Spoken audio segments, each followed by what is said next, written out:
This channel does not promote any violent, harmful, or illegal activities. All content provided by this channel is meant for an educational purpose only.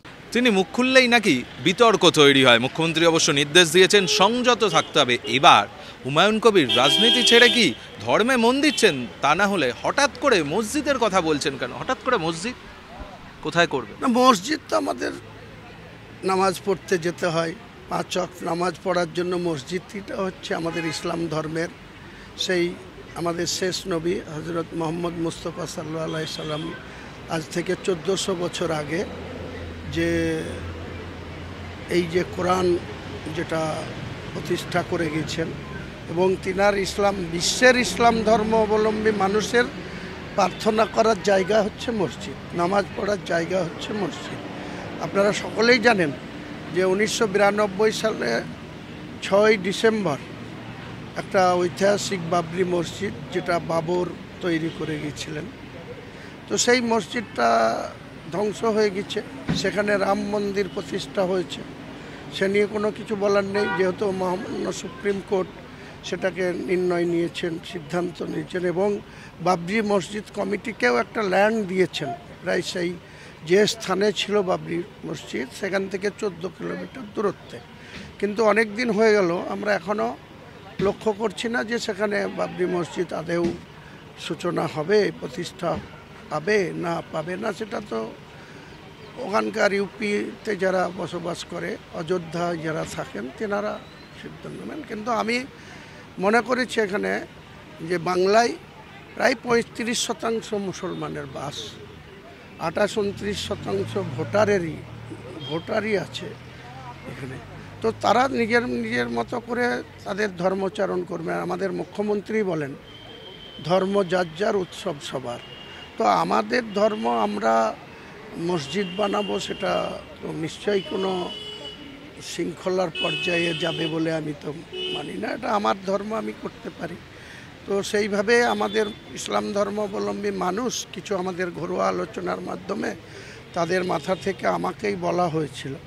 তো আমি কালকে একটা জালসাতে উপস্থিত হয়েছিলাম। আগামী রবিবারে 15 ডিসেম্বরও আমি একটা বড় জালসাতে প্রধান অতিথি আছি, সেখানেও প্রসঙ্গ নিশ্চয়ই আসবে। তো আমি বলেছি যে মুর্শিদাবাদ জেলায় যারা মাদ্রাসা চালায়, মাদ্রাসাগুলোতে প্রচুর ছাত্রছাত্রী তারা আরবি পড়াশোনা করে, হাফেজ মাওলানা কারি পড়াশোনা করে, তারা ধর্মচারণ করে, নামাজ পড়ায়, তারা ইসলাম ধর্মকে প্রচার করে। তো সেই সমস্ত মাদ্রাসার যারা সেক্রেটারি, প্রেসিডেন্ট, ট্রেজারার, তাদের এই মাদ্রাসাগুলোর থেকে নিয়ে, আর এছাড়াও কিছু মুসলিম ধর্মাবলম্বী যারা আগ্রহী তাদের নিয়ে একটা ট্রাস্টি তৈরি করা হবে, যে ট্রাস্টটা থেকে আগামী দিনে সেই ট্রাস্টের যে নিয়ম সেই নিয়ম অনুযায়ী রেজিস্ট্রেশন করে সেখানে অর্থ সংগ্রহ করার জন্য অনলাইনে অ্যাকাউন্ট প্লেস করা হবে।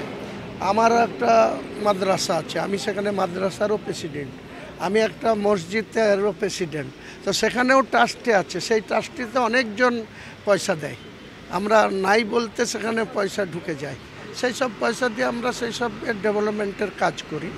তো আমাদের যে ট্রাস্টি তৈরি হবে সেই ট্রাস্টির যারা কর্মকর্তা থাকবে তারা সেখানে অর্থ সংগ্রহ করবে, মুসলিম ধর্মাবলম্বী মানুষই এই মসজিদ করার জন্য অর্থ সাহায্য করবে।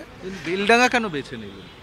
বেলডাঙ্গাটা মুর্শিদাবাদ জেলার মধ্যে অনেক উন্নত মানের মুসলিমদের জায়গা, যারা প্রায় 80% মুসলমানের বাস, তারা অনেক ব্যবসায় উন্নত করেছে। আজ থেকে 40 বছর আগে বেলডাঙ্গার যে অবস্থান ছিল, আজকে একটা মাদ্রাসা আছে বেলডাঙ্গায়, যেটা আগামী রবিবার 15 তারিখে জালসা হবে, জলিলিয়া মাদ্রাসা, সেটা 111 বছরে পড়েছে। আর একটা গতকাল যেটা আমি করে এসেছি, ওখানে 67 বছরের বয়স। তাহলে বেলডাঙ্গা আমাদের মুর্শিদাবাদ জেলায় কেন, গোটা রাজ্যে 111 বছর বয়সের কোনো মাদ্রাসা নেই। আপনি যে কোনো দক্ষিণ 24 পরগনা যান, উত্তর 24 পরগনা যান, হুগলি যান, হাওড়া যান বা মালদা যান, 111 বছরের কোনো মাদ্রাসার বয়স নেই। হার্ডলি কেউ 70, 73, 67 এরকম হতে পারে। মগরাহাট একটা মাদ্রাসা আছে, সেখানে অনেক বয়স, কিন্তু সে 75 পার হয়নি। তাহলে 111 বছর যে মাদ্রাসার বয়স, তারা তো শুধু ধর্মকর্ম নিয়েই আছে। তো তাদেরকে সামনে এনে সেখানে যদি একটা বাবরি মসজিদ প্রতিষ্ঠা করা হয়, আমার মনে হয় মুখ্যমন্ত্রীতেও এটাতে খুশি হবে। কবে এটা প্রতিষ্ঠা করার কাজ শুরু করবে? কাজ শুরু করব ইনশাল্লাহ ওই 6ই ডিসেম্বর 2025 সালে। ভিত্তিপ্রস্তর স্থাপন করতে কি মুখ্যমন্ত্রীকে ডাকবেন? নিশ্চয়ই ডাকবো, চিফ গেস্ট হিসেবে ডাকবো। ট্রাস্টিকে অনুরোধ করব, যে ট্রাস্টি গঠন হবে সেই ট্রাস্টিকে অনুরোধ করব। আমাদের মাননীয় মুখ্যমন্ত্রী ধর্মভীরী মানুষ, তিনি অনেক কাজের মানুষ, তিনি অনেক কিছুই দায়িত্ব নিয়ে করেন, কেউ নাই আবেদন করতে করেন। আর এই ধরনের একটা ইম্পর্টেন্ট জিনিসে তেনাকে চিফ গেস্ট করে ইনভাইট করলে নিশ্চয়ই তিনি যাবেন, নিশ্চয়ই করব। হুমায়ুন কবির কি রাজনীতি ছেড়ে ধর্মে মন দিতে চায় দল শৃঙ্খলায় বাজছে বলে? দেখুন, এইসব নিয়ে আমি কোনো মন্তব্য করব না, সেটা সময় কথা বলবে। আস্তে আস্তে তো ধর্মটাও আলটিমেটলি করতে হবে, আমাদেরকে তো এই পৃথিবী ছেড়ে যেতেই হবে। সেখানে কি হবে, সেখানে বিচারে কি পাওয়া যাবে, সেটাও তো লক্ষ্য রাখতে হবে।